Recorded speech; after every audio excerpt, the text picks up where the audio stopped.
Alô, WordBuilders, tudo bem? Aqui é Fel Campos, estamos com mais um episódio aqui de bate-papo, onde vocês já pediram várias vezes para voltar com as entrevistas, então decidi voltar com três pessoas maravilhosas e hoje estamos aqui com essa terceira menina maravilhosa, a Kimberly, já apareceu duas vezes aqui no canal, dois mapas incríveis, um mais relacionado à construção de dungeons e o outro mais a gente falando um pouquinho sobre algumas técnicas bem interessantes que ela disponibilizou com muito bom grado esses mapas maravilhosos. Então, Kimberly, seja muito bem-vinda. Oi, gente. Eu agradeço o convite e. Mano, eu não sei, eu acho que eu tô meio nervosa. Não se preocupe, você vai ver que é tranquilo e as coisas vão desenvolvendo e vai ser maravilhoso. Kimberly, só tira uma dúvida aqui. Você falou para mim, né, que quando eu fui atrás dos mapas que você disse que você fazia, a gente já tá há um tempo conversando, mas a pergunta é, a mestragem veio antes dos mapas ou os mapas vieram antes da Não, a mestragem? mestragem veio antes, bem antes. Eu comecei jogando RPG com 12 anos, com o Lobisomem Apocalipse, acho que era a segunda edição, não tinha nem traduzido ainda. E não é um sistema que eu recomendo para iniciante, não é mesmo. Eu me lasquei muito para aprender e a minha mestragem começou aos 16.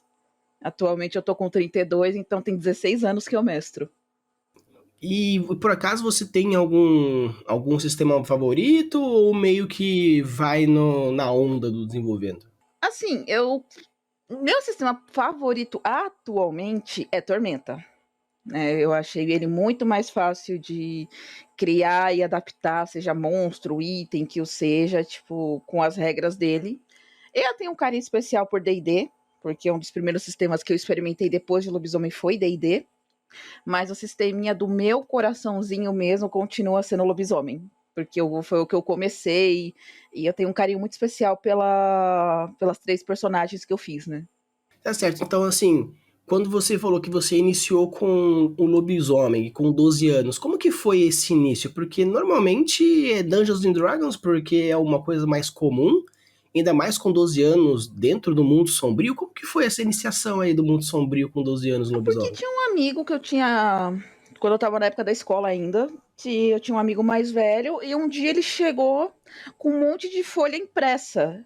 Ah, eu achei esse livro numa biblioteca, nem lembro que biblioteca, acho que foi na biblioteca aqui do centro de São Paulo, mas eu não lembro direito. E eu achei ele legal, gostei das figuras, só que tá em inglês, aí, tipo, mas tá parecendo da hora. Eu pedi pra um professor meu me ajudar a traduzir, aí ele falou: olha, é o tipo jogo, não sei o quê. Aí, porra, legal, vamos testar. Só que a gente não sabia nada de inglês. Então ali era cada um xerocando, né, aquelas partes que ele imprimiu, pedindo ajuda pro professor de inglês pra gente, tipo, pegar e jogar. Na época eu nem fazia ideia do que era RPG. Pra mim aquilo dali era tipo, é um jogo de contar história. Tanto que como a gente não tinha acesso àqueles dados de 10 lados, né, que é o essencial para jogar Mundo das Trevas, a gente rolava 2 dados de 6 e subtraía 2. Era Nossa, uma treta. então, putz, nossa. E assim, eu fico imaginando, imagina só, né? Eu sendo professor, ainda mais hoje, modernamente, e ainda RPGista, pra mim ia ser mais de boa. Mas eu fico imaginando, né, uns tempos atrás, chega uma criança, sei lá, seus 12, 13 anos, fala assim, professor, me ajuda a traduzir esse negócio, aí o cara vai ver, tipo assim, não, me traduz umas histórias de lobisomem, assim, porque eu tô afim de jogar com os parça. Não, nossa, mano, eu amava, mas eu amava aquele professor, o Marcos Paulo. Não lembro o sobrenome dele, mas se ele ouvir o nome Kimberly, ele sabe que é pra ele. Mano, mas eu amava aquele professor. Assim, assim, acredito que, pelo menos pra galera noventista, final de 90, final de 80, começo de 90, o, o inglês realmente que ela assim, não, se você sabe falar inglês mesmo é porque você jogou WoW, é porque você jogou Diablo, você jogou no servidor americano, porque tinha que falar com os caras ou ler os itens. Eu acho que a grande maioria da galera dessa época aprendeu jogando o jogo Cara, eu mesmo. acho que a maioria do pessoal não aprendeu nem com jogo, aprendeu com música, igual foi o meu caso. Mano, eu ia na banca direto comprar aqueles posters que eles vinham com 4 músicas. E, mano, eu amava Nightwish, eu amo ainda, né? Pra mim, só perdeu um pouco a graça pra mim depois que a Tária saiu, mas assim, ainda amo Nightwish, Evanescence, eu comecei a ouvir Never Lavigne também, então eu ia, comprava o pôster e lia, né? Assim como, tipo, muita gente aprendeu espanhol com RBD, né? Quando saiu Rebelde no Brasil, Se você pegar hoje em dia o pessoal ali da época do Rebelde, todo mundo sabe espanhol por causa do RBD. Sim, eu acho que aquela questão da mídia trazendo o interesse gera a aprendizagem. Tanto que a minha ex-esposa, ela decidiu começar a estudar japonês por causa dos animes. Ela queria ver o legendado e entender o original e comprar o original, então decidiu entrar nesse mundo por causa do gosto do hobby, né? Então, acho que cada um vai pegando onde Ah, pode, hoje né? em dia tem o coreano também, né? O pessoal que escuta K-pop, vê os doramas. É aquela, eu escuto K-pop, tem umas bandinhas que eu amo, mas assim, falar pra você do tipo, nossa, eu amo a ponto de querer aprender a língua, não tanto. Eu de verdade, eu queria muito pegar pra aprender italiano.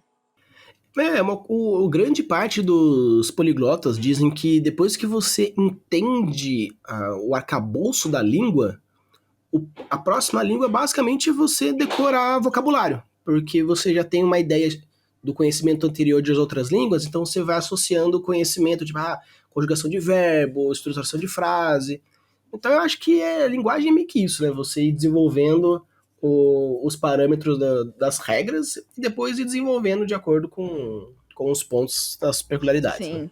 É que assim, o que me lasca no inglês, o que me lasca no inglês de verdade, é que você não fala da forma que você escreve, né? A gente escreve de uma forma e fala de outra, tem outra sonorização. O TH tem outra sonorização, o PH tem outra sonorização, sabe? Isso é uma coisa assim que, tipo, eu penei muito, tanto que assim, eu falo muito bem inglês. Não sou fluente, não tô naquele nível de, meu Deus, vou dar uma palestra em inglês, mas eu falo bem. Eu entendo bem, eu leio bem, eu não escrevo bem. Quando a gente tem essa visão de não apenas de contemplação, mas também de visualização 3D, vamos chamar dessa forma, a gente consegue, principalmente a gente que, no caso, nós dois somos mestre, eu também faço mapa, mas muito longe da qualidade do que você faz. Eu sou mais do mapa da mão mesmo, mas coisas mais para o prático, não tanto glamorizado. E é legal porque você percebe que quando você tem essa visão mais detalhada, essa visão mais amplificada, essa visão mais sensível, você consegue, às vezes até mesmo inconsciente, contemplar as criações, no caso, as histórias, as metragens, os desenhos, os mapas, com elementos que às vezes você não sabe de onde você tirou, mas se você forçar um pouco a memória, você fala, não, mas isso aqui na verdade, eu lembro que tem uma relação com o lugar que eu fui, ou com uma coisa que eu li, ou alguma coisa que eu presenciei. Então, no meu caso, né, nem tanto a visão, é a música. Se eu vou pegar para criar, eu preciso de música. Eu preciso, isso não é discutível, eu preciso de música, porque é o tom da música que vai ditar a primeira cena que vai vir na minha cabeça, de como eu vou, tipo, visualizar aquela cena para ir depois, a partir daquela cena, eu começar a fazer outras coisas. Então, por exemplo, eu tenho uma guild de assassinos que elas fazem, ela faz parte de um dos meus mundos, eu tenho 3. E assim, ela não começou no um dia eu não simplesmente peguei e pensei, ah, não, tô com vontade de fazer uma guild de assassinos. Não, tipo, eu simplesmente decidi que eu ia fazer uma personagem e essa personagem ela muda completamente de personalidade quando você tira um colar do pescoço dela. E beleza, o conceito do personagem era esse. Aí eu comecei a ficar ouvindo música pra entrar no clima dela, né? Tipo, que tipo de músicas ela ouviria, quando ela tá triste, quando ela tá feliz, quando ela quer chorar, que tipo de músicas combinariam com uma luta dela. Aí eu, tá. Aí eu começa aquela, tipo, mano, ela não tá encaixando pra guerreira, ela não tá encaixando. O que ela encaixou? Assassina. Mas um assassino sozinho, não, tem que ter uma outra coisa. Aí eu comecei a desenvolver a partir dela. Então, para mim é muito mais fácil começar a criação a partir da música. Se você me dá uma música, seja instrumental, seja ela cantada, já facilita tipo 20% do meu processo de criação. Tanto que muitas das músicas que eu escuto, normalmente elas têm alguma história.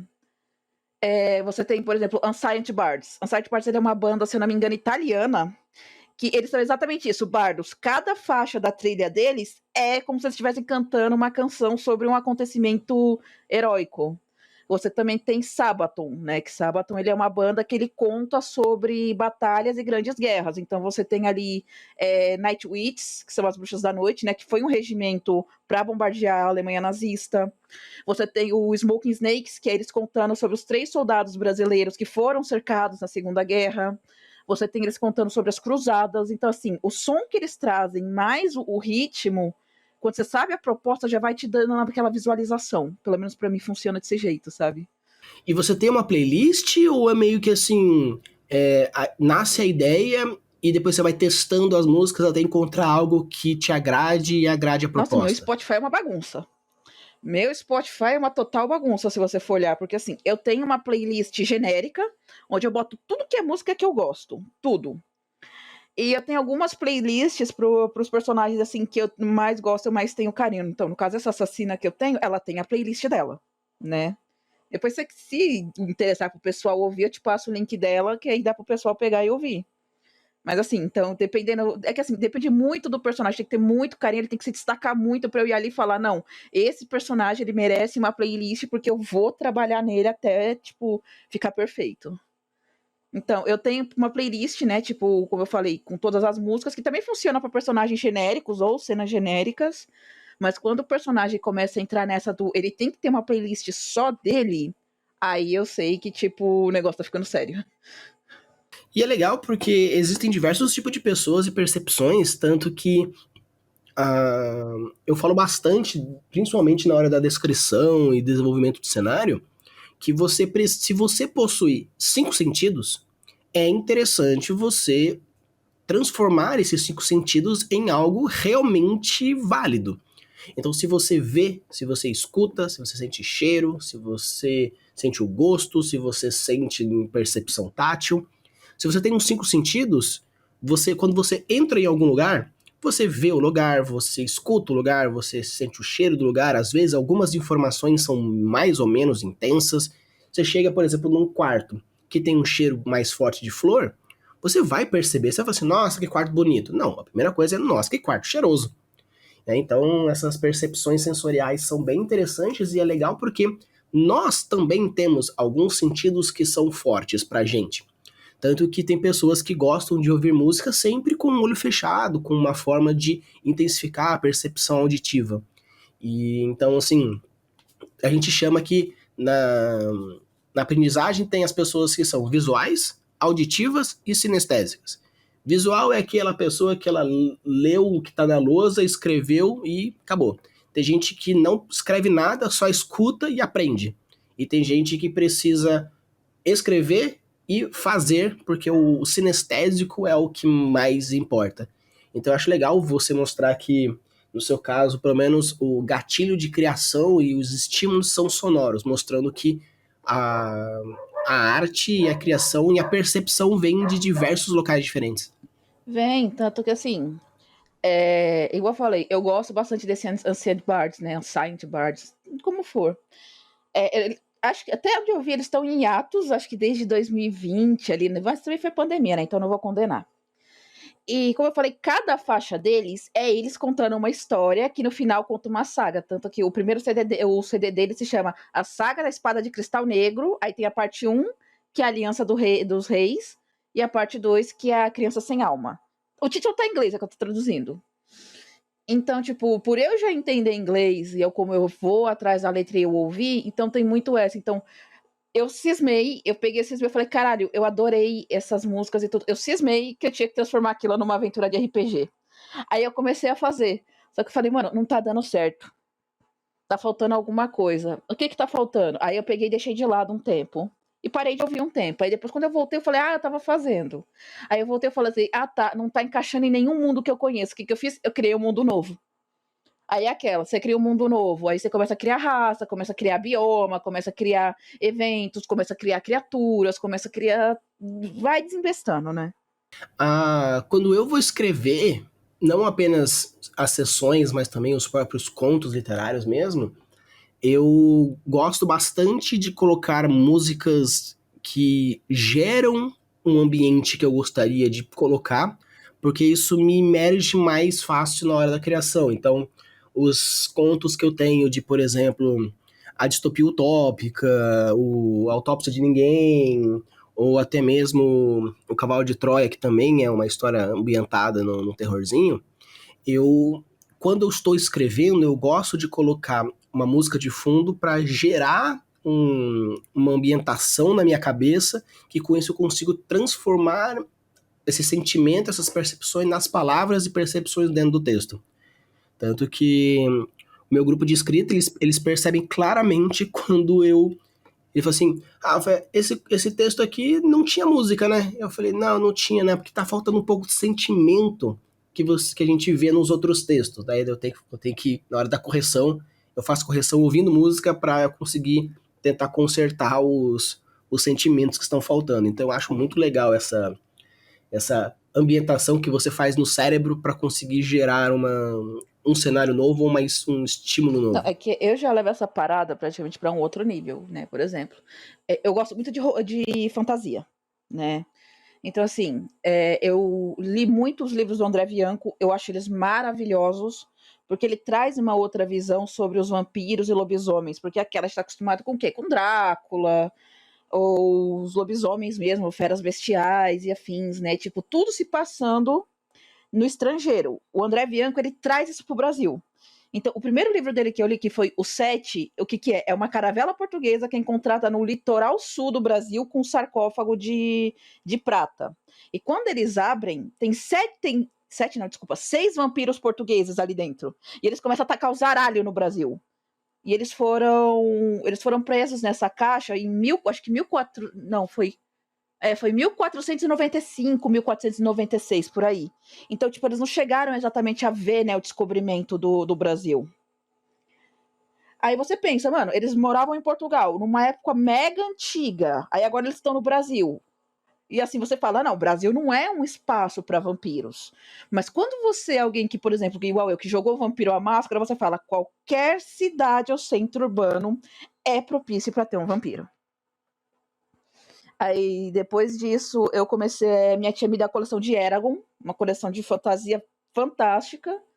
Assim, eu agora, mais adulta, eu peguei pra reler e, assim, ainda me pega pela nostalgia, mas, assim, eu já percebo que eu não tenho mais tanto aquela empolgação de ler. Mas eu acho que ela é uma ótima saga introdutória pra, assim, pessoas de seus 13, 14 anos que querem começar a ler. E, recentemente, minha mãe me deu o box completo, com a coleção completa de Trono de Vidro, que aí me pegou fantástico. Eu simplesmente amei a história, amei a protagonista, porque eu queria retomar esse hábito de leitura. Aí eu tinha comprado o primeiro volume, né, que é Trono de Vidro. Minha mãe leu, adorou, aí eu li, eu falei, nossa, foda, vou comprar os outros. Aí minha mãe falou, você quer comprar a coleção? Eu te dou. Não, mãe, eu pago. Não, eu te dou de presente. Até porque minha mãe também queria ler. Minha mãe leu 8 livros, os 8 livros da saga, ela leu. Mano, eu acho que dá mais de 2.000 páginas, sem zoeira. A saga ainda acho que dá mais de 2.000 páginas. Minha mãe leu em quase 3 meses, 2 meses e meio, quase 3 meses. Então, assim. Eu gosto muito de fantasia. Eu gosto de mistério, eu gosto de suspense. Eu não sou muito fã de policial, né? Esse gênero policial, mas eu também leio. Mas eu acho que, tipo, justamente por isso que me pega, porque justamente por eu gostar tanto desse negócio de fantasia, tanto disso de ter uma coisa fantástica, uma coisa que não existe, uma coisa que poderia acontecer, mas não aconteceu. Eu acho que isso é um dos principais fatores, assim, que, tipo, faz a minha cabeça funcionar a mil quando eu tô criando, sabe? E quando você começa a pleitear, às vezes, um cenário, uma campanha, você tem alguma coisa que você usa como um gatinho de inspiração? Do tipo, tem pessoas que gostam de fazer cenários que são inspirados em X ou Y, meio que assim, não que a pessoa fale assim, não, eu serei um próximo Tolkien, eu serei um próximo Martin, um próximo JK, um próximo X ou Y, mas você teria algum autor, uma autora aí que você se inspira ou meio que você abraça a fantasia e com isso você cria pelas inspirações gerais? Aquilo que eu falei, a minha parte de criação é aquilo. Sempre começa com alguma coisa. Então, eu tenho um personagem assim. Aí eu começo a pensar, como é que é esse personagem? Aí eu começo a desenvolver ele, aí depois tá, mas assim, o personagem não existe no nada, né? Ele não existe pro nada nem no nada. Então, como que é o ambiente que ele viveria para ser do jeito que ele é? O que ele passou para chegar? E eu vou fazendo meio que, vamos dizer assim, uma engenharia reversa. Tem gente que pega o mundo e cria o personagem. Eu pego o personagem, a partir do que eu quero fazer com ele, eu vou desenvolvendo o mundo. Aí eu posso pensar aquilo, tá? Por exemplo, eu tenho essa minha assassina. Aí aquela tá, tem as raças e tal, que raça que ela é? Ah, ela é uma híbrida de férico com elfo, legal. Ela usa magia? Porque normalmente os elfos têm magia, os féricos têm magia. Aí eu, caralho, mano, será que funciona com magia? Aí eu paro, não, ela não é do tipo que funciona com magia. Aí eu já começo a pensar, mas peraí, se eu tô questionando que tem magia, então tem magia. Então deve ter usuários de magia. Como é que essa magia funciona nesse mundo? Como é que essa magia afeta? Como é que o mundo afeta essa magia? E aí, tipo, conforme eu vou criando as coisas, depois eu ainda vou pegando, por exemplo, jogos. Eu sou extremamente fã de jogos, obviamente, de assassinos. Eu tenho a saga Assassin's Creed inteira na minha Ubisoft, só tá faltando Mirage. Jogos de Velho Oeste também, eu gosto bastante. O gênero Wild West em ter, assim, eu gosto. Mas isso é mais por influência, né? Porque eu cresci assistindo. Minha mãe gostava muito, meu pai, minha avó. E pirataria, né? Então, no caso aí, por exemplo, eu tenho essa assassina. Aí eu comecei a trabalhar nela, eu falo, mano, não tá funcionando, não tô conseguindo pegar, o que que eu faço? Eu vou jogar alguma coisa relacionada. Então, eu vou jogar Assassin's Creed, eu vou jogar Skyrim e fazer a quest da Dark Brotherhood. Eu vou jogar Dishonored. Dishonored, por mais que ele seja uma distopia, acho que é steampunk, ou Draft Punk, não lembro agora, mas tem Dishonored, então assim, é tudo com esse tema de assassinato, de stealth, fins. Então, agora eu já sei mais ou menos como é que é a movimentação, como é que funciona, porque eu senti na pele. Então, mesmo que eu esteja jogando ali, por exemplo, você tem a missão de assassinato, eu não posso ser visto. Então, tipo, mas é um jogo, né? Tipo, não é realidade. Não é realidade, mas assim, enquanto você tá jogando, você se põe na pele. Então, eu fui pro telhado, subi a escada, eu fui pro telhado, eu fiquei observando o alvo, eu verifiquei se a arma tá no lugar certo. Ele entrou numa casa. Como é que eu entro nessa casa sem ninguém me ver? Eu posso entrar causando um estardalhaço? Posso, mas aí, tipo, é assassinado, eu vou ter, tipo, praticamente toda a cidade na minha cola. A ideia é entrar, matar e sair. Como é que eu vou fazer isso? Então, tipo, eu vou pegando mais justamente porque é aquela pra sentir na pele, né? Aí agora a gente tem Baldur's Gate, né? Baldur's Gate é outro joguinho ali que entrou na minha lista de ajuda de inspiração também. E aí você entrando, né, nesse assunto, o que fez, considerando assim que a gente tem tanto fazedores com IA, nós temos vários mapas na internet, o que motivou você a falar assim, não, eu vou construir os meus? Foi a falta de mapa específico? Seria mais pelo... O que te motivou a começar? Assim, não, vou começar a estudar mapa e fazer os meus próprios. Simplesmente porque às vezes a minha cabeça ela fica tão cheia que assim, você pode virar, então você vai escrever. Não. Se eu não tiver com uma linha de raciocínio minimamente montada, eu não consigo escrever, eu não consigo. E eu gosto de pegar, sentar, escrever e focar, porque eu gosto de, tipo, me doar pro que eu tô fazendo para aquele personagem, para aquela história. E se eu pegar, quando eu tô com a cabeça muito cheia, muito caótica, e pegar e escrever, vai sair uma merda, e eu sinto como se eu tivesse, tipo, meio que falhando, né, com aquele personagem, tipo, nossa, eu pus tanto carinho nesse personagem e agora eu tô fazendo de qualquer jeito. Não é desse jeito. Então, tipo, eu comecei a fazer na mão, usando papel quadriculado. Aí, por algum motivo, eu não sei, eu tava mexendo na Steam, eu encontrei um. Não, minto, não foi nem na Steam. Eu tava mexendo no Chrome, no Google Chrome, né? E tava procurando, tipo, se tinha esses map makers online. E tem bastante. Claro, eles não têm, tipo, um monte de detalhe, um monte de coisa, mas assim, tem bastante. E tinha um do Pyromancer chamado Dungeon Painter Studio. Aí eu, nossa, deixa eu ver. E ele tinha uns assets mais bonitos. Eu falei, nossa, que legal. Aí eu comecei a tentar mexer, só que muitos dos recursos do site era pago. Eu falei, mano, eu não vou pagar, né? Não uso tanto, não vou pagar. Só que no final da página, eles direcionavam pra Steam. E tinha o programa que era R$ 28.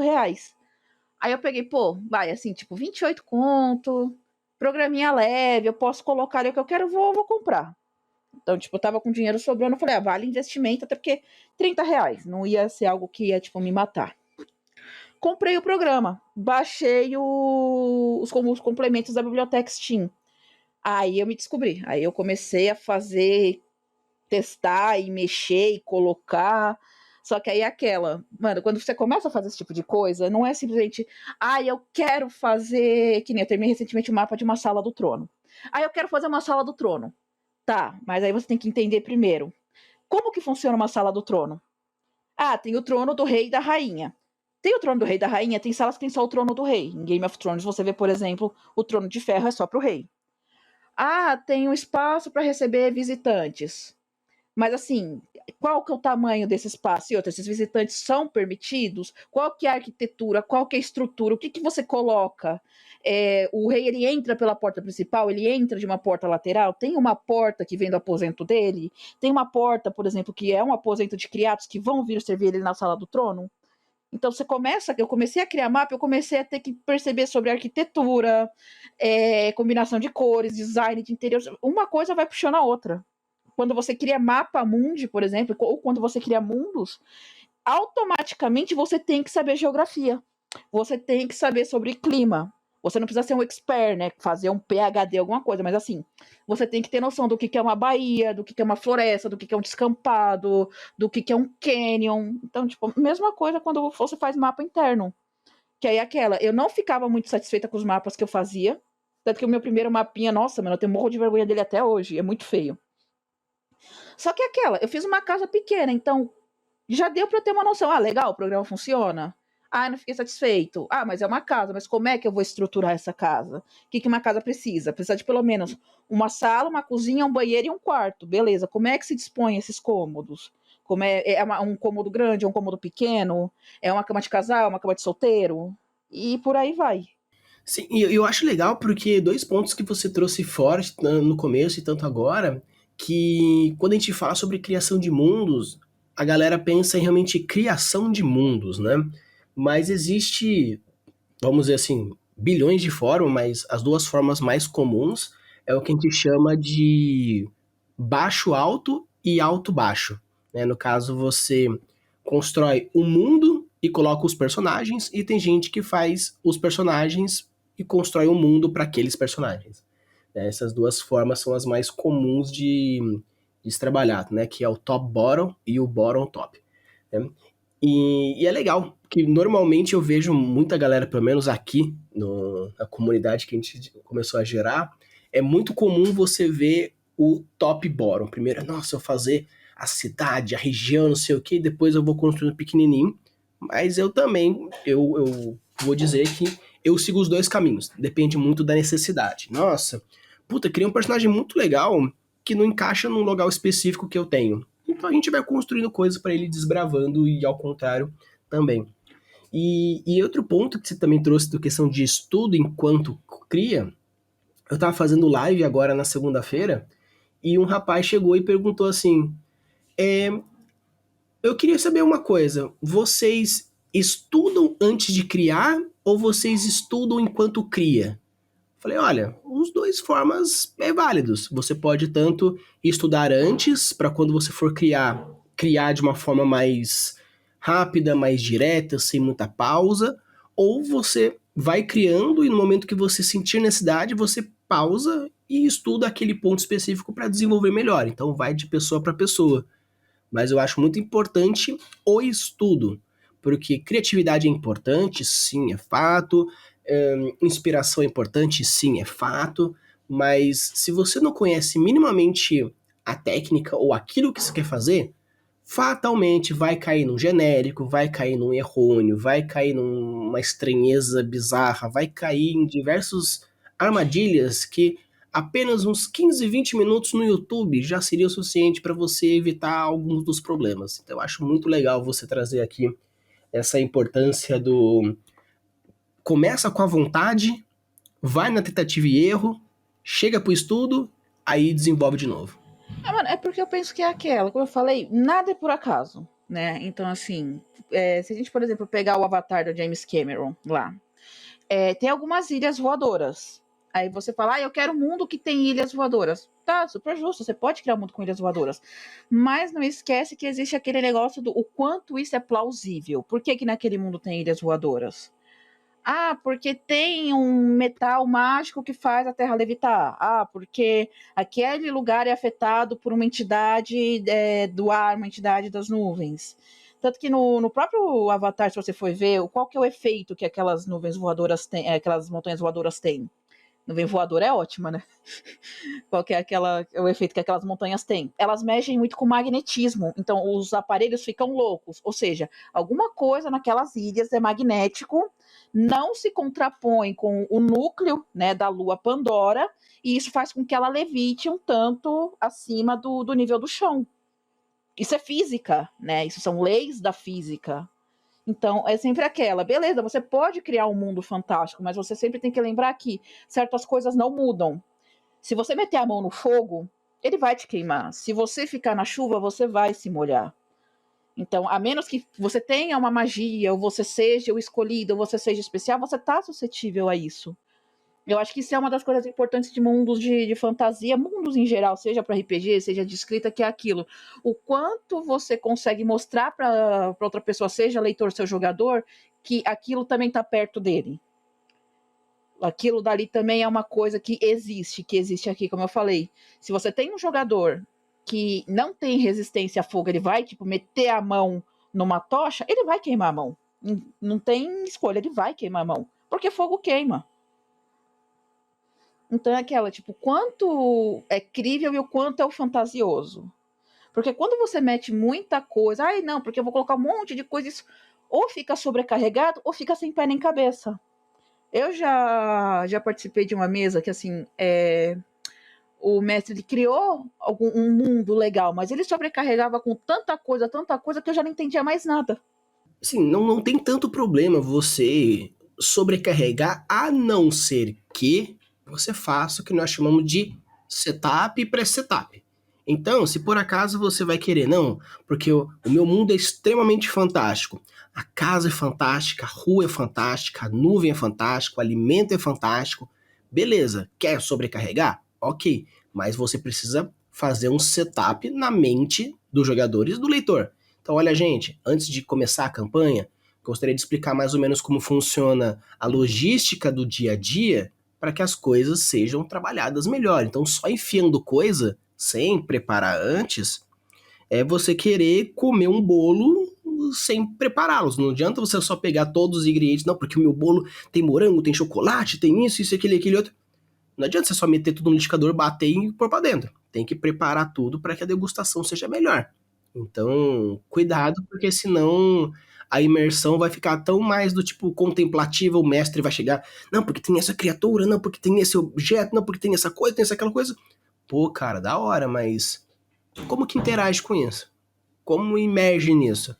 Porque se for pegar um álbum de figurinhas onde o mestre vai trazendo todas as imagens do mundo dele, a gente não joga. A gente vira um quadrinho só de fotos. Não, sim, até falando, por exemplo, eu falei, eu amei Trono de Vidro, ele é uma romantasia, né, um romance de fantasia, e, cara, ele é um mundo muito rico, ele é um mundo muito, muito extenso, e, assim, a relação dele com magia é muito interessante, porque, assim, nos três ou quatro primeiros livros, em um continente tem magia, no outro não. Aí nesse continente que não tem magia foi porque o rei criou torres gigantescas de obsidiana, que é uma pedra que tem propriedade de anular a magia.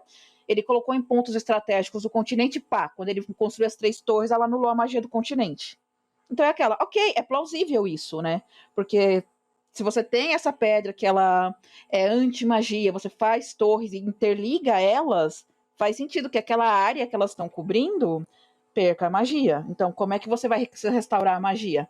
Derrubando elas. Mas a autora comete um pecado que eu tento não cometer, que ela põe muito personagem e esquece eles. Ela coloca 3 personagens para perseguir um outro, acho que no 4º ou 5º livro, e um desses personagens simplesmente desaparece. ele desaparece. Ele é citado no começo do livro, depois ele desaparece. A gente não sabe se ele sabe que teve a guerra, se ele sabe que ele não precisa mais continuar a busca. Ele simplesmente pegou e sumiu, como se ele não existisse. Então, nos primeiros capítulos ele estava lá, depois, tipo, quem que é esse personagem? Sabe?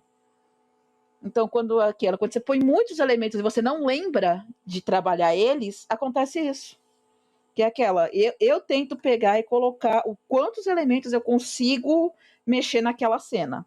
Ou se é uma cena que eu tenho que lidar com muitos elementos, qual é o principal elemento que eu tenho que deixar em foco, quais são os elementos secundários que precisam de um foco, mas não de um destaque, e o que pode ser deixado em terceiro plano. É o que a gente chama na literatura de promessa e cumprida. Se você dá o foco em algo, você está gerando uma promessa inconsciente na pessoa e ela espera que aquilo seja importante, porque se você está dando o foco, quer dizer que é importante. Ele vai gastar energia decorando nomes, entendendo personagem, isso, aquilo e outro, para depois, no final, não ser nada. Então, isso acaba soando muito mais uma traição literária do que realmente um ponto a ser desenvolvido. Então, meio que cuidado com as suas promessas, porque no final das contas vocês podem acabar prometendo demais e não cumprindo nada, porque vocês prometeram tanta coisa que não vão saber juntar tudo e cumprir todas as promessas que vocês colocaram. Então, cuidado com os que você coloca. É. Não, tanto que esse negócio do personagem sumir dos livros, né, sumir da história, virou meme na comunidade, né, no fandom. Então, assim, o pessoal levou numa boa, né? Do tipo, ela esqueceu o personagem, então, assim, fica fazendo piada, né? Com, tipo, o esquecido, perdido e afins. Do tipo, finalmente eu te achei aí, então, camarada. Sabe aquela guerra que você tava lutando? Ela não tem mais, né? Como assim não tem mais? Não tem mais. Você sumiu, não quis conversar com ninguém, a gente acabou com a guerra e você ficou de fora. Então, assim, na comunidade de Trono de Vidro, isso virou piada. Mas tem muita comunidade que se você pega e você esquece de alguma coisa, ou você não lembra, esse personagem some, ou o pessoal simplesmente fica puto, né? A comunidade de Game of Thrones, se tratando do livro e do seriado, ela é muito desse jeito. Porque no livro é assim. Não, mas o seriado é assim. Não, mas o livro é melhor. Não, mas o seriado tá sendo feito pelo Martin. Porque tem esse personagem no livro que ele é desse jeito, na série não ficou desse jeito. E é aquela, querendo ou não, eu estudei um pouco de roteiro, então é aquela, mano, é adaptação. Nunca vai ficar igual o livro, nunca.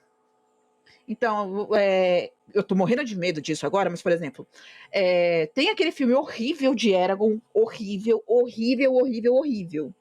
Eu não consigo, tipo, gostar do filme. Mas, por exemplo, você tem o filme de Eragon. O Aragorn não é nada parecido no filme e no livro. Mas é aquela, não vai ter, né? Então, assim, é aquela liberdade criativa do tentar chegar o mais perto possível. Já que você não vai ter o Aragorn de verdade, traz ele o mais próximo possível. Mas tem hora que você muda os personagens, seja uma característica, seja o personagem inteiro, que, assim, mais pra frente, se você for continuar a história, isso fica desbalanceado. Ou só fica ruim. Por exemplo, a Safira no filme, as asas dela tem tipo um tipo de pena. Sendo que no livro é dito que ela tem a asa com a articulação óssea translúcida com a pele. E isso é importante porque no final do primeiro livro, quando tá tendo a batalha, eles não sabem como proteger aquela parte da Safira. Então, colocam encantamentos, colocam alguma coisa ali para, tipo, se atirarem flechas nela, não furar a membrana da asa dela. Só que assim, se você pegar que ela é um dragão adolescente enorme, ela tem essas penas, e as penas dela são grossas, porque, né, tem que sustentar o corpo dela, então flechas não seriam um problema. Então você já tira aquela preocupação do que você criaria com a Safira do, meu Deus, se a Safira tomar uma flechada na asa, ela se lascou, ela vai cair. No filme você simplesmente não liga. Isso é uma mudança de característica. Agora, no livro, você tem uma personagem chamada Angela. Ela é uma louca. Ela é simplesmente louca. Sabe aquelas tia louca que tem um monte de gato, toma chá de erva e tira tarô. E assim, você até tenta entender o que ela tá falando, mas você não entende, porque ela vive num mundo só dela. A Angela é desse jeito. Só que mais pra frente é mostrado que tem um motivo para ela ser assim, e é importante que ela seja desse jeito. É importante para o desenvolvimento do Eragon, é importante para ajudar ele a conquistar, né, tipo, outros ovos de dragão, derrotar o Galbatorix. É importante que ela seja desse jeito.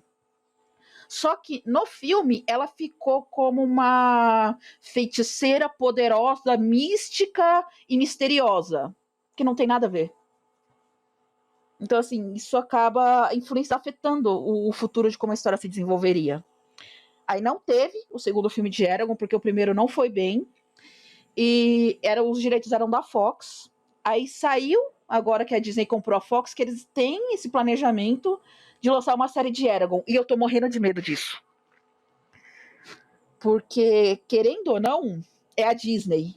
E Eragon, ele é por mais que ele seja, tipo assim, pra uns 14, 15 anos, ele é uma história que você tem que levar um pouco mais a sério. A Disney não vai dar a seriedade e a brutalidade que Eragon tem. Vai fazer algo mais ali family friendly.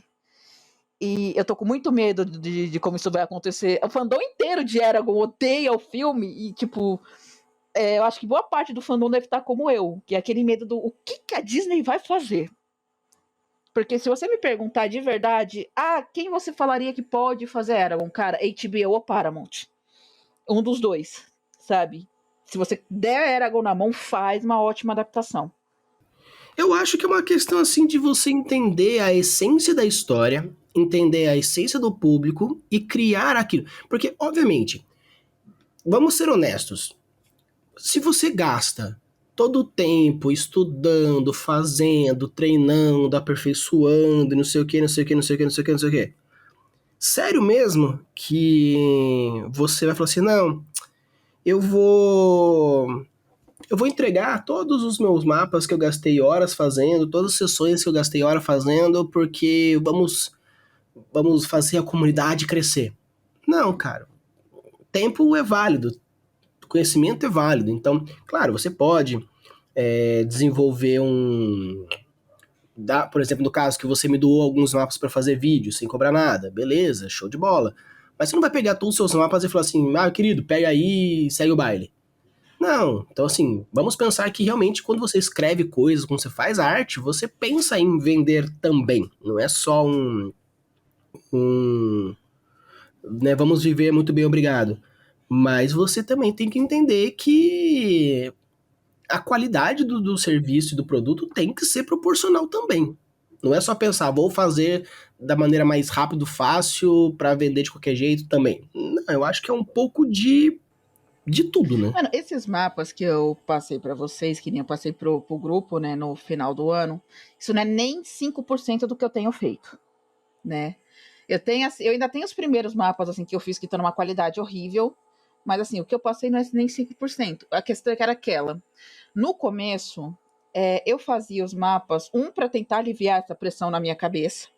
Então, eu fazia de forma assim, tem um objetivo, como eu falei, nada dos meus mapas tá ali por acaso. Você pode, que nem eu falei, tem aquela sala do trono. Você pode ter certeza que cada elemento que tá ali tem um motivo de estar. Só que eu partir daquele princípio. Eu sei, porque fui eu que fiz. Como é que eu posso deixar claro para a pessoa que está ali vendo o mapa o objetivo daquele item estar ali? Então eu tento deixar o mais claro possível. Então eu fazia os mapas e às vezes eu tipo deixava aberto, eu doava, quem quiser pode pegar. Só que o que acontece tem pessoas que são legais, né? Tem pessoas que, nossa, que legal, faz um para mim, olha, eu te pago. Ou então aquela, nossa, eu gostei do seu mapa, me passa o seu Pix para eu tipo te fazer uma doação, né? Tipo pelo trabalho que você teve. Mas tem gente que é folgada. Tem gente que assim, você dá a mão que é metade do teu tronco, sabe? Então, já aconteceu de eu deixar um mapa aberto, o pessoal pegar e reclamar. Mas ele não está em HD. Mas ele tá faltando isso. Mas não dá para entender do que o mapa é. Tem gente que é folgada. Aí eu falava, tá, se você quer um mapa, olha, eu tenho o programa, né? Eu faço para você, mas assim, é um tempo que eu vou gastar, eu quero pelo menos que você pague esse tempo que eu vou gastar, né? E assim, era coisa assim que eu cobrava, tipo, não cobrava nem caro, era 30, 50 conto. Eu não vou pagar, tá caro, porque se eu quiser mapa pago, eu pago um Patreon. Então eu pago o Patreon, sabe? Então, assim, quando começou isso, eu falei, não vou mais ficar fazendo isso.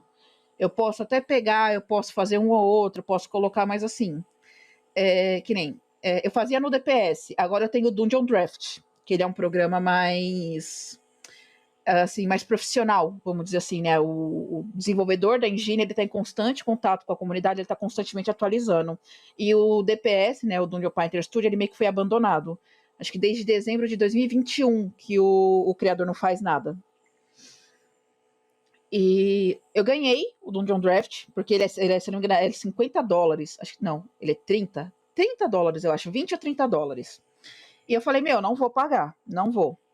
Aí eu tava numa comunidade e eu ganhei o código de acesso, né? Eu ganhei, então eu falei, nossa, que legal, então já não tem que desembolsar. E ele é fantástico para montar mapas.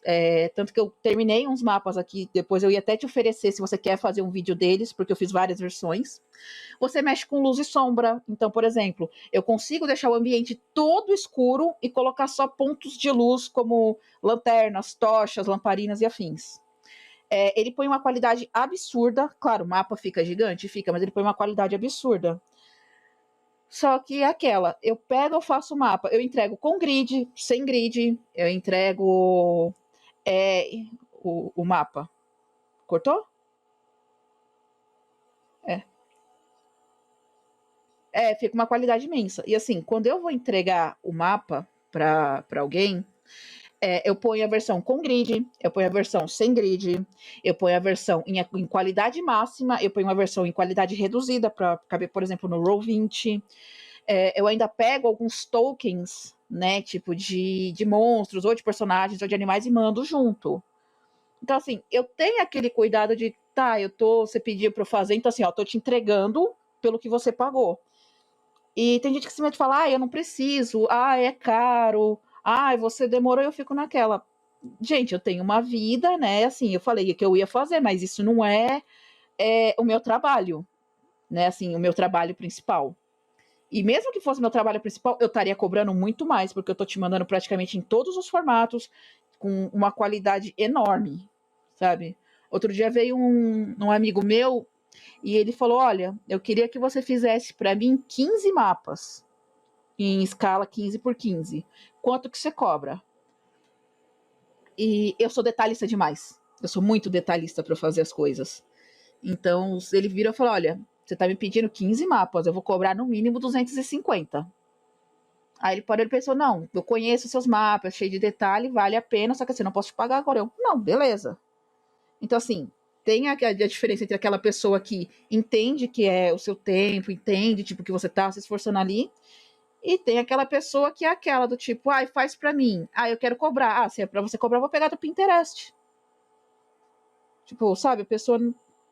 Então é aquela pessoa, ela não tem um respeito. E, em parte, é aquilo que eu falei pra você. Antes eu fazia, simplesmente colocava lá e deixava. Então, assim, eu tava tirando meu tempo pra fazer aquilo, eu tava colocando pras pessoas, porque eu falei, não vou usar, não vou fazer nada, deixa o povo aproveitar. E não tô falando que são todas as pessoas, né? Tem pessoas que são muito amorzinho. Por exemplo, você é muito amorzinho. Eu já conheci pessoas que são muito amorzinho. Mas tem gente que, tipo, você é aquilo que faz, você dá a mão e quer metade do teu tronco. Eu que tá faltando isso no seu mapa. Eu queria que você colocasse aquilo, que você colocasse aquilo. Eu não vou ficar abrindo o arquivo aqui pra alterar como o fulaninho quer só, tipo, porque ele quer pra entregar de graça. Quando o negócio é pago, é outros 500. E assim, eu vejo um pouco de problema nisso também, do tipo assim, tem gente que me manda texto falando assim, queria sua ajuda no meu texto. Beleza. O que é que você queria? Eu queria que você desse uma olhada e me desse um feedback, não sei o quê. Tá, beleza. Se o seu texto tem lá, depende do tamanho do texto também, às vezes a gente faz meio que numa boa vontade, do tipo, olha, vou ser parça aqui, né? E a gente faz uns bem bolados. Mas daí, você vai abrir o texto do maluco, tem 55 páginas. Aí você fala, tá, você quer que eu faça um feedback de 55 páginas? Tá, eu vou dar uma passada de olho e falar assim, olha, eu gostei, não gostei. Ou você quer um trabalho de copywriting? Um trabalho de copyright, eu vou ler página por página, ver se os personagens fazem sentido, vou ver se a sua plot faz sentido, se existe ganchos. Aí é um trabalho de copywriting. É outro nível, é outra coisa. E aí você fala, então, eu cobro tanto por palavra ou tanto por página. Ah, mas se for assim, eu posso fazer pelo chat. Então faz, meu querido. Você queria o quê? Você queria que, tipo, não se desse ao trabalho de jogar o seu texto no chat GPT e fizesse, agora tá jogando pro outro maluco e não quer que cobre? Eu acho também meio que é assim. Então, se você que está ouvindo a gente é artista ou presta serviços, não deixe que os outros coloquem preço nas suas coisas e não deixe os caras apontar o dedo, porque se eles quisessem fazer, eles que façam. Porque já teve um cara uma vez que me pediu um mapa. E eu falei pra ele me pedir um mapa grande, mas um mapa grande mesmo, se eu não me engano, ele queria que fosse 50 por 90. Era pra ser tipo um mapa de um desfiladeiro com uma cidade, alguma coisa. Eu falei, olha, eu vou demorar pra fazer, porque é um mapa grande. Eu sou detalhista, então assim, mesmo que eu falar e não vou trabalhar tanto, eu ainda vou botar detalhe pra caramba. E eu falei, olha, você tá me pedindo um mapa por 90, então assim, eu vou te cobrar 100, 110, 120 reais. Porque é o preço do mapa, mais todo o trabalho que eu vou ter. Aí ele, pô, mas eu tô pedindo pra você justamente porque eu não quero pagar. Eu falei, e desde quando você acha que eu vou fazer de graça? Não, mas é que você sabe fazer, olha. Por mais que, tipo, eu não falo que eu ganhei o programa. Agora todo mundo sabe que eu ganhei o programa, mas eu não falei que eu ganhei o programa. Então eu falo, olha, tem o preço do programa que eu uso, tem o preço dos assets que eu uso, né? Porque são assets pagos.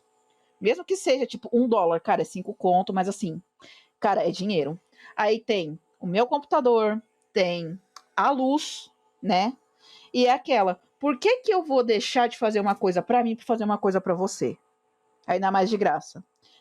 Eu tô estudando pra concurso atualmente, então, por que que eu vou deixar de estudar pro concurso, de rever a matéria, de decorar a matéria pra fazer um mapa pra alguém que não vai me pagar? O concurso, ele me dá a chance de ter meu futuro, sabe? Não, porque eu queria um personalizado. Tá bom.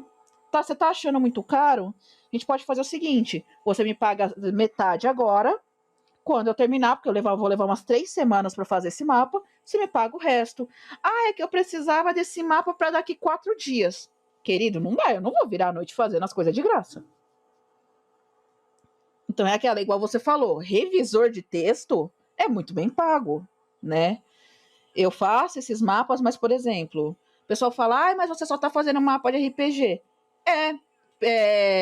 Pessoas no Patreon, né? Por exemplo, você tem o D&D David, que ele é um Patreon que faz mapas, você tem o Ori, The Cartographer, você tem o KZPQ, que faz mapas também. Eles também só fazem mapas, mas os deles são pagos. Que aí é aquela, por que você paga os dele não? É porque tá no Patreon? É porque eles são estrangeiros? Então é aquela. Eu não tenho nada contra, por exemplo, se a pessoa vira e fala, olha, eu queria um mapa simples, tipo, você pode fazer para mim? Eu falo, olha, posso até fazer, mas assim, não vou me comprometer, né? Então é aquela. É um mapa de 10 por 10. Beleza. 10 por 10, eu faço. É rapidão. 20 por 20, eu faço. É rapidão. Maior do que isso, desculpa, eu vou cobrar. E ainda assim, o 10 por 10 e o 20 por 20, eu vou cobrar também. Nem que seja 10, 15 conto. Que nem eu cedi aqueles mapas lá para que você até pegou e viu e tudo, só que assim, eu ainda tenho aquele meu catálogozinho. E eu tenho os mapas à parte, eu tenho os mapas avulsos. E muitos mapas meus se complementam. Que nem acho que eu cheguei a falar com você, eu tenho uma coleção de mapas que ele é como se fosse uma aventura introdutória, que ele é o quê? Investigue o culto. Então, aquele plot básico. Um grupo de aventureiros é chamado para investigar porque tem pessoas desaparecendo e notícias de um culto maligno atuando na cidade. Então, eu tenho onde começa a aventura, né? Aí eu tenho o primeiro lugar de investigação, aí eu tenho a casa de um cultista, tenho a casa de um sacerdote, eu tenho a casa de um sacerdote de um nível maior, eu tenho um calabouço, né, de invocação. Então, assim, são mapas que se conversam. E é aquela, eu posso pegar e passar todos os mapas juntos, só que assim, querendo ou não foi um tempo, porque além de eu criar os mapas, eu ainda criei a história inteira. E os mapas se conversam. Então é aquela, que nem você até falou lá no vídeo, né? Nossa, deve ser bravo. O pessoal deve adorar os mapas, né? Que joga com ela. E de fato, às vezes eu faço muito mapa e o pessoal pega e elogia e fala: Nossa, seu mapa tá legal, porque assim, eu comecei jogando RPG só com lápis e borracha. Eu comecei a escrever no caderno. Eu juro pra você, eu tinha um caderno de 15 matérias que eu escrevi ele quase inteiro com uma história. Infelizmente, eu não sei onde esse caderno foi parar. Eu acho que minha mãe deve ter até jogado ele fora. Mas foi uma das primeiras histórias que eu escrevi. Só que hoje em dia você tem Roll20, você tem Foundry VTT e você tem muito aquela... Você tem o RPG televisionado, né? Você tem Critical Role, você tem o Ordem Paranormal, né? Tem gente que conheceu o RPG ali pelo Vinzão e o Game Chinchilla, né? O Jogando RPG. Então são pessoas que têm aquele elemento visual, elas precisam daquele elemento visual. O mapa, para mim, quando eu jogo é descartável, mas tem pessoa que precisa daquilo. Então, assim, para mim, como mestre, não vai me matar, não vai ser um problema. Eu ajudo eu colocar isso pro meu jogador. Meu jogador é mais visual. Pô, traz alguma coisa. Traz imagem dos monstros, o NPC, faz o mapa. Meu jogador é mais auditivo, não tem problema. Traz a música, traz o som dos monstros. Porque é aquilo, eu sou o mestre, eu tô ali, tipo, me doando para que eles tragam diversão, para trazer diversão para eles. Obviamente, eu espero o retorno, eu espero que eles levem a sério, então, que eles façam a ficha, que eles mantenham a ficha, que eles façam o upgrade, que eles não esqueçam o que tá na ficha, né? Assim, é uma troca. Sim, todo jogo de RPG é uma troca. É mestre-jogador, jogador-jogador, jogador-mestre. Então eu acho que o que vale mesmo é realmente a imersão a partir daquilo que você pode, né? Porque eu conheço jogadores, no caso, já mestrei para esse tipo de pessoa, que quer muito, só que às vezes não consegue. Então, assim, pô, eu quero jogar, eu quero isso, mas eu não consigo me doar tanto personagem, eu não consigo fazer cena. Assim, May, mostra aí como que foi, como você matou o bicho. Eu peguei a espada e cortei a cabeça dele. Tá, beleza, mas você chegou, pulou, gritou, falou alguma palavra mágica ou não sei o quê? Não, eu só pulei mesmo e cortei a cabeça feia. E essa é a maneira que a pessoa tem de se divertir, pelo menos até aquele momento. Então também existe esse fator limitante que é o, o filtro e o limitante mesmo da pessoa, né? Não tem nada contra nada e contra ninguém. Mas tem muita gente que é assim, e aí? Como que tá? Ainda mais agora no online, que você tá jogando com uma segunda aba aberta, vendo o vídeo enquanto não é a sua vez, ou meio que conversando no WhatsApp enquanto tá não sei o que, né? Então, eu acho que, principalmente na hora de jogar, tem que ter uma leve imersão, pelo menos, já que, claro, são mestres e mestres, mas você tá vendo que o seu mestre tá se empenhando, tá trazendo, tá fazendo alguma coisa pra você. Não precisa necessariamente ser uma mesa paga, mas no caso de, pelo menos, a troca do tipo, cara, pelo menos se der o trabalho de prestar atenção do que está fazendo, pelo menos, né? E às vezes nem é pedir demais, é só realmente o que o cara se der o trabalho de fazer Sim, aquilo. aquilo que eu falei. Porque assim, eu como mestre, como minha cabeça funciona a milhão, né? Eu tô sempre criando, eu tô sempre com as coisas, então assim, eu vou criar as coisas, eu vou fazer as coisas. Tipo, eu tenho um NPC que, assim, é o dono da vendinha, mas ele tem profundidade, porque, assim, eu acabo fazendo isso. Então, eu tive todo o trabalho de ler o sistema, preparar mapa, preparar token, preparar NPC, preparar história, preparar tudo. O mínimo que eu tô pedindo de retribuição é que vocês prestem atenção na história e, tipo, tem valor porque eu criei, sabe?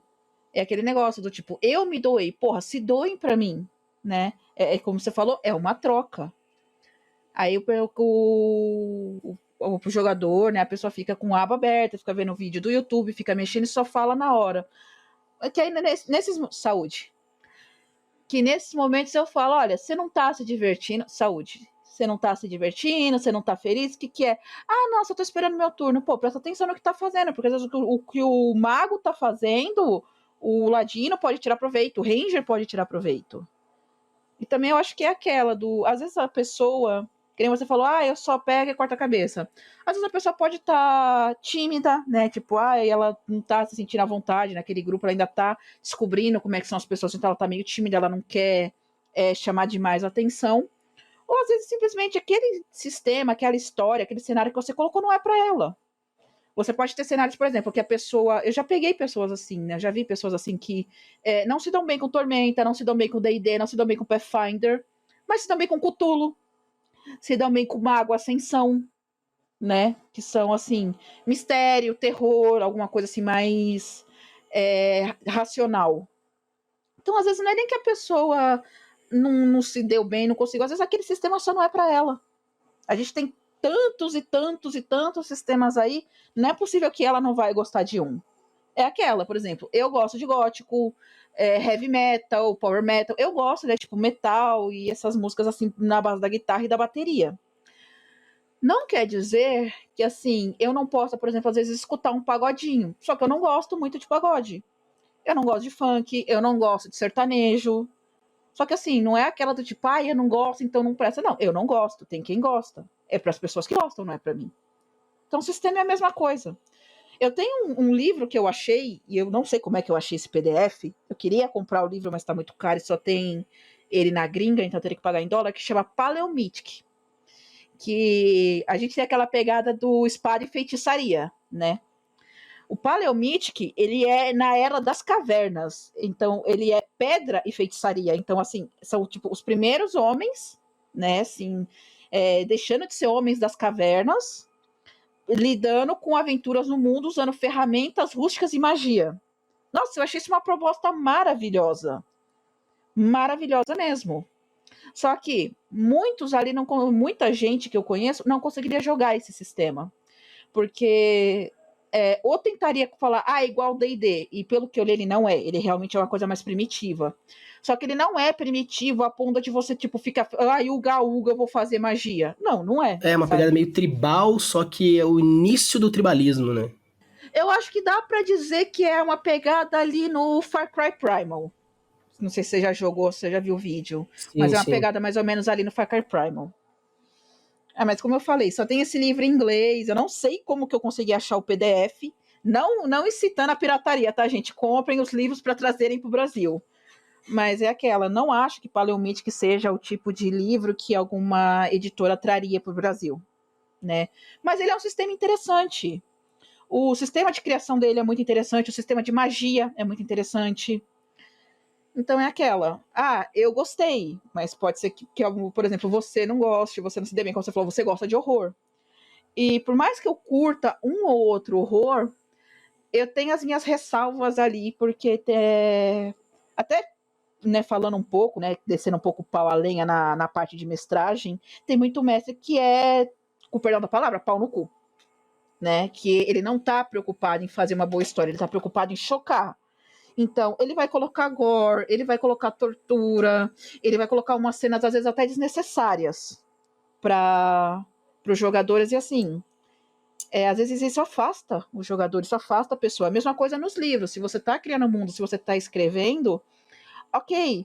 Agora, você tem real necessidade de detalhar tanto uma cena de tortura?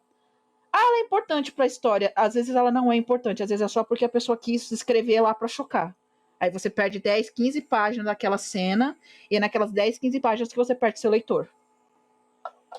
Que, né, pegando de novo o vídeo que você falou, que eu coloquei lá o calabouço, que você mesmo falou, né? Você não precisa ter o elemento gráfico descritivo. Tinha os grilhões e tinha o sangue. Você já parte do princípio que ali teve uma tortura, né? É tudo uma questão de proposta, né? Tanto que eu tenho uma conversa que eu fiz com o pessoal do Ignorante, que é uma editora de RPG mais, né, no caso, terror urbano, e eles dão dicas de falar assim que você pode ter uma mesa terror absoluto com horror gráfico e não sei o que, não sei o que, não sei o que. Mas para isso, o mestre precisa estar preparado, os jogadores precisam estar preparados, porque você vai gerar emoções muito negativas. Então, como o RPG é um jogo imersivo, é um jogo de interpretação, porém mexe com a mente, todo mundo tem que estar disposto e preparado para as ações e as consequências daquilo. Não é só do tipo, oi pessoal, tudo bem? Bora lá, vamos fazer um horrorzinho, a gente vai fazer uns membros amputados aqui. Não, não é assim que funciona. Então, essa galerinha novinha aí que assim, não, eu vou mestrar um terror aí com vocês. Cara, se você for fazer simplesmente um massacre da Serra Elétrica porque sim, você não tá mestrando terror. Você está simplesmente sendo um cuzão. É que aquela. A gente que já vem de um tempo mais antigo, que a comunidade era melhor, e a gente também, que a gente já tem mais idade, a gente já passou dos 25, a gente tem uma outra cabeça já. que, igual você falou, essa galerinha, eu quero chocar, eu quero fazer, eu quero aparecer, até porque aquilo que eu falei, o Selbit de Ordem Paranormal, ele é muito gráfico desse jeito, né? Ele narra o que tá acontecendo, mesmo a parte mais agoniante com o personagem, ele narra o que tá acontecendo. E eu gosto de filme slasher, né? Eu gosto muito de filme slasher, né? Teve uma pessoinha que me influenciou muito a gostar desse tipo de coisa. Só que eu falo, cara, filme slasher é duas coisas. Ele não é para pessoas sensíveis e ele não é para pessoas que se impressionam fácil. Porque, por exemplo, você falou, o Massacre da Serra Elétrica. Quando você pega para ver o Massacre da Serra Elétrica, cara, ele foi gravado acho que com $200 mil. É um filme de baixíssimo orçamento, mesmo pra época.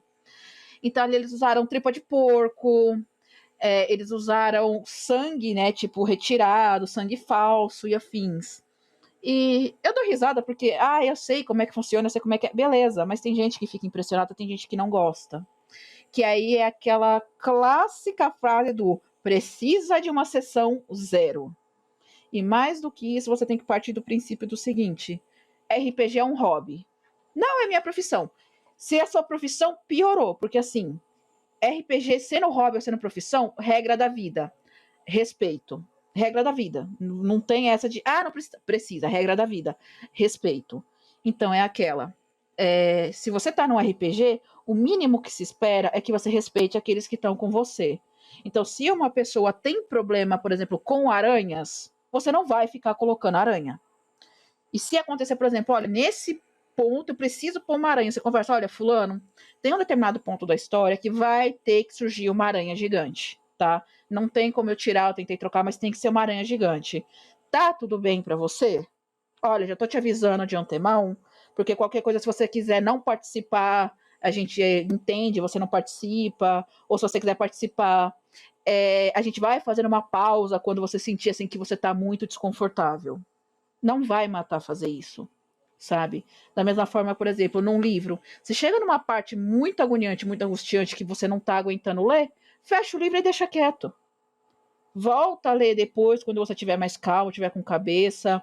Eu não quero ler aquela parte. Então passa algumas folhas do livro, vê onde a parte acaba e continua lendo a partir dali. Mas a principal regra é respeito. E infelizmente eu vejo muito mestre que não tem isso. Eu não gosto daquela filosofia do Caldela de que RPG é o mestre contra os jogadores. Porque, visão minha, quando você põe isso aqui, é o mestre contra os jogadores, então eu automaticamente posso usar todas as armas que eu tenho, incluindo os medos e angústias dos meus jogadores, contra eles. Porque eles vão fazer isso contra mim. Então, isso deixa de se tornar uma diversão, deixa de se tornar um hobby, deixa de se tornar algo prazeroso para virar uma guerra, para virar um conflito. E, de verdade, de conflito, já basta os conflitos que a gente tem no dia a dia, né? A gente tá lendo um livro, vendo um filme, jogando RPG, a gente não quer conflito, a gente quer dar uma aliviada daquele conflito. E querendo ou não, mestre contra jogador, o mestre sempre vai ganhar. Ele tem um poder mágico chamado O Mundo é Meu. Então, ele sempre vai ganhar. Então, A assim, divindade suprema. a não ser que, tipo, sei lá, é um sistema onde mecanicamente mestre contra jogador, onde como se fosse assim, beleza, se o sistema é esse, a mecânica é essa, a proposta é essa, show. Aí não vai ser meio que uma batalha de ego, vai ser uma batalha de sistema onde o próprio jogo trouxe essa possibilidade.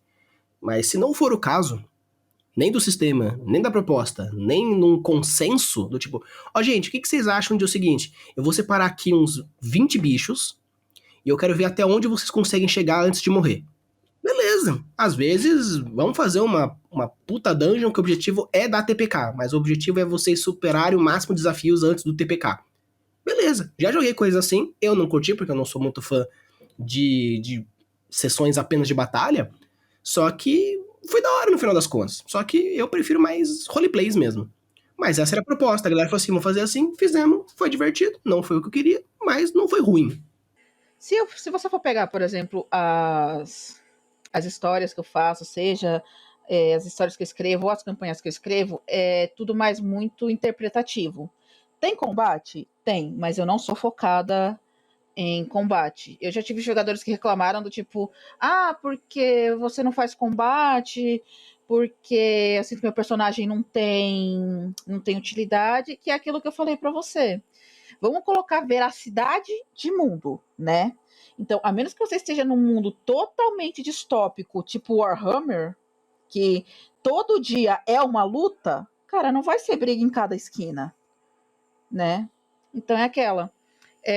Você dá de cara com um ladino escondido no canto do beco. Cara, você não precisa descer a porrada nele. Você pode subornar, você pode fazer um teste de carisma, você pode seduzir, você tem N opções ali pra você tirar a informação que você quer do ladino. Eu vou pegar e vou bater nele. Beleza, você pega e bate nele. Aí ele te dá informação falsa, porque ele vai te dar informação pra você parar de bater nele. Então você queria uma informação do líder da gangue dele. Aí você desceu o cacete nele. Aí ele fala, segue pelo esgoto, assim, assim, assado, que você vai sair na sala do meu chefe. Beleza, você pega, segue, você sai na sala da guarda. É aquela, você queria combate. Mas eu queria continuar a história. Você queria o combate. Então, assim, tem a hora de você descer a porrada, tem a hora de você raciocinar.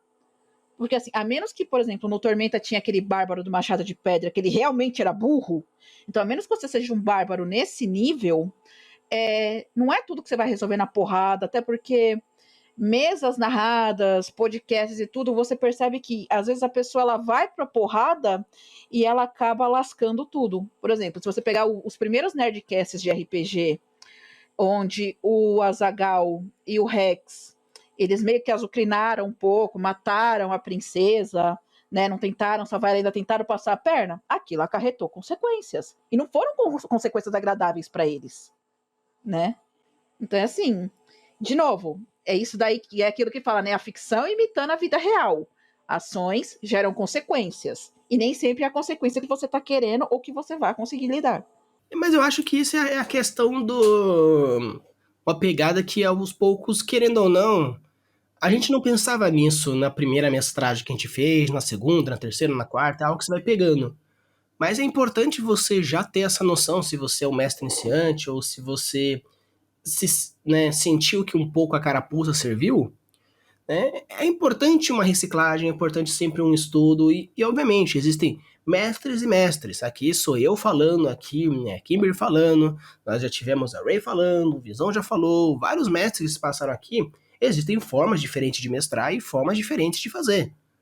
Mas o mais importante é, indiferente de como você faz e qual é o universo, o seu sistema ou o que for, algo que todo mundo falou é RPG é uma troca, RPG é imersão, RPG é simplesmente uma sua segunda vida, seja ela intensa ou não. Então, arque sempre com esse fator. Você está lidando com a mente da pessoa. Indiferente de qual sistema e qual coisa, você está imergindo a pessoa num jogo. E como qualquer jogo, tem consequências tanto dentro do jogo quanto na vida da pessoa. Tem consequências boas e ruins. Se a gente for pegar, por exemplo, mestres iniciantes. É muito fácil você, quando é mestre iniciante, ou você morrer de medo ou você ficar deslumbrado. Eu sei porque eu passei por isso. Como eu falei, eu comecei a mestrar com 16 anos. E hoje em dia, que eu falei, cara, eu tenho 32, então você tem 16 anos de mestragem. Você vai descobrindo coisas com a experiência, conforme você vai jogando. Então, hoje em dia, de bater o olho, eu sei quando uma pessoa tá desconfortável. Eu sei onde eu posso colocar para causar um impacto. Então, eu posso colocar um personagem, eu posso colocar uma morte, eu posso colocar uma aparição. Eu sei aonde mexer para causar o impacto, porque são de anos, mas assim, quando você é mestre iniciante, você não tem nada disso. Então, opinião minha, a pior coisa que você pode fazer é tentar imitar o mestre que você já viu. Você não tem que imitar a mim, não tem que imitar o Vinzão, não tem que imitar Selvig, Caldela, Matt Mercer, o que o seja. É aquela, você quer mestrar? Primeiro e mais importante de tudo, conhece o que você quer fazer. Então é aquela, eu quero mestrar em D&D. Ótimo. Só que assim, D&D, ele tem vários cenários. Eu joguei Baldur's Gate, então eu quero o cenário de Baldur's Gate. Ok, Forgotten Realms. Vai ler um pouco do livro, sabe? Os RPGs têm livros, não é à toa. Então, assim, você não tem que ler só a parte de mestragem, a parte de construção de personagem. Por isso que os livros, eles têm aquela parte de ambientação. Então, lê, né? Por exemplo, você tem a Costa da Espada, você tem Umbra Eterna, né? Você tem ali o Reino Feérico, né? Então, assim, vai ler para saber o que você está fazendo. E aí cria ali, não tenta ser perfeito, não tenta, não, porque a minha campanha tem que ser o máximo, porque tem que ter fogos de artifício, tem que ter música, tem que ter banda. Não. Simplesmente conhece o que você está fazendo e faz alguma coisa divertida. Você adquirir experiência é mais importante do que você adquirir excelência. Eu ainda cometo muitas gafes, se for pegar pra... É que eu tô, tipo, parada e me afastei um pouco desse negócio de RPG.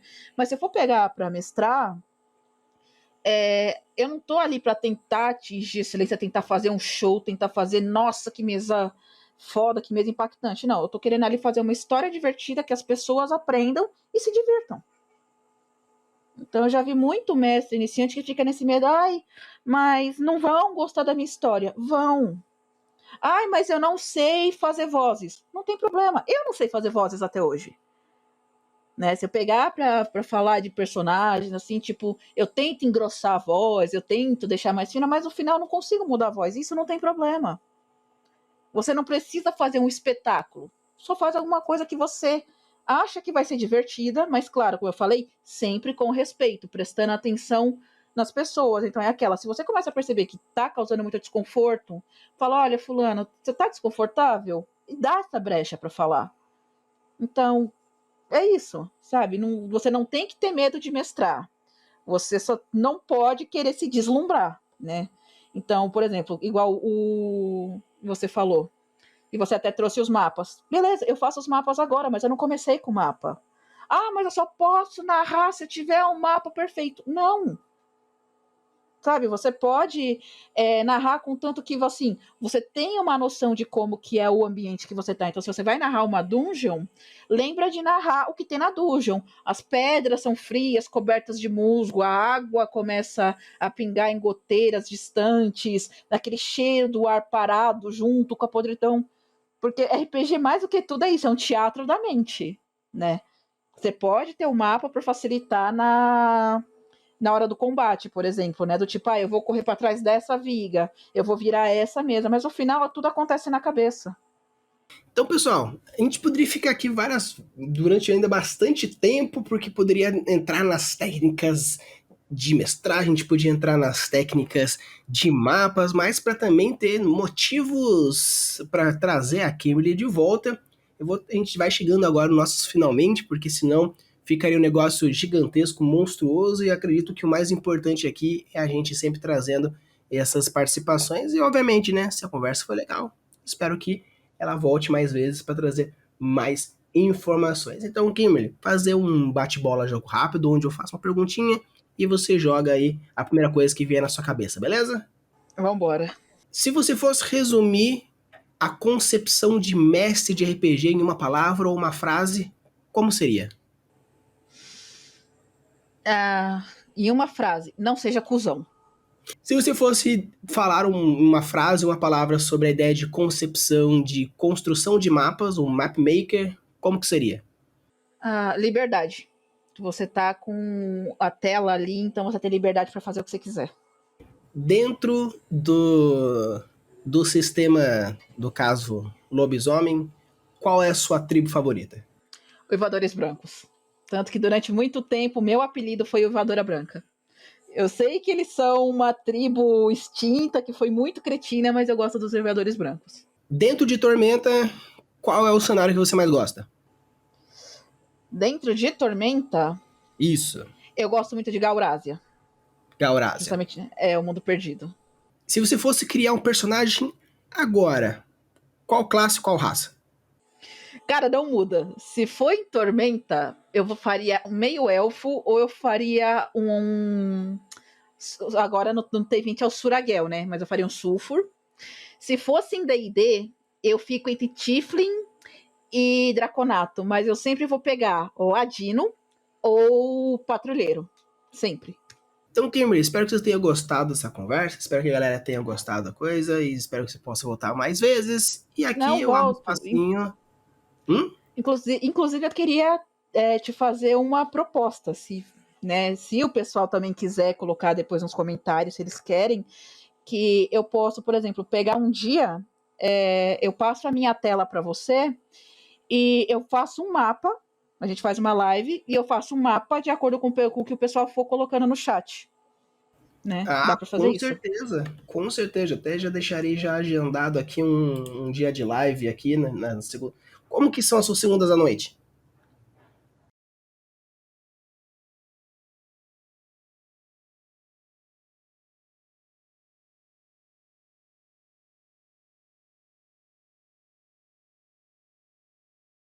Beleza. Bem, as lives que eu faço são segundas-feiras das 7 às 9, então acredito que seja tranquilo. Uhum. Então, beleza, vamos agendar já isso. Então, logo, logo, talvez pós-carnaval ou alguma coisa aí, já vão receber já um acesso dizendo Kimberly, vamos fazer um especial Mapmaker Live Construction. É interessante. Então, já fica já o convite, já aceito, já gostei. E, Kimberly, se tiver aqui um espacinho para você dar as suas considerações finais e um jabazinho, caso queira. Considerações finais. Eu gostei bastante do papo. Eu gostei bastante do rumo que a conversa tomou. Fazia tempo que eu não pegava para pegar e conversar e expor meus pontos assim. Fazer um jabazinho é aquela. Tem o meu Instagram que atualmente está privado, porque eu tive alguns problemas, então precisei, né? Aí acho que você já colocou, né? Que é o @IamRedFallen. Mas eu pretendo, tipo, pegar e colocar abrir um outro Instagram, abrir até uma página no Face para colocar, tipo, essas minhas criações. E, cara, eu gostei de estar aqui, eu gostei da conversa. Eu me senti extremamente feliz quando você veio para mim falar: olha, eu posso fazer um vídeo com seus mapas, porque até então ninguém nunca tinha me pedido isso. Era aquela do tipo, eu deixei os mapas lá, porque eu falei, o pessoal vai pegar. Ninguém nunca teve essa consideração do tipo, olha, deixa eu mostrar o seu trabalho para os outros. Então, eu realmente fiquei muito feliz com isso. E no mais, né? E no mais é aquela. Quem que quiser pedir mapinha comigo, por favor, me ajude. Eu preciso realmente pagar algumas coisas que eu estou estudando para o concurso. Esse mapa que a gente fizer na live, se você quiser deixar disponível para o pessoal baixar, né? Tipo, eu me proponho a deixar ele todo bonitinho, com todas as qualidades para você baixar. E se o pessoal quiser mais vídeo de mapa, ou se você também quiser fazer mais vídeo de mapa, tamo aí. Beleza, com certeza vamos aparecer com mais mapinhas aí e dependendo do jeito que for, se for possível, eu deixo junto nos próximos vídeos o linkzinho pra galera ir pegando de acordo com o que for surgindo. Então, novamente, Kimberly, muito obrigado por ter aceitado esse convite, foi uma conversa bem legal, espero que a gente possa aí voltar mais vezes para conversar. Já deixo já antemão avisado pra galera que sim, essa live vai acontecer, então deixe sempre se inscreva no canal, deixe sempre o sininho ativado para quando receber a notificação de quando aparecer lá no seu convite lá, bonitinho no sininho. Exatamente. Também não esquece de favoritar esse vídeo, né? Dar aquele joinha legal, compartilhar com o pessoal que também gosta, porque o Rafa faz um trabalho maravilhoso no canal dele e eu quero aparecer aqui mais vezes. Maravilha! Então, usem a boa das suas criações e deixem seus mundos cada vez mais incríveis. Valeu! Bye, bye, gente!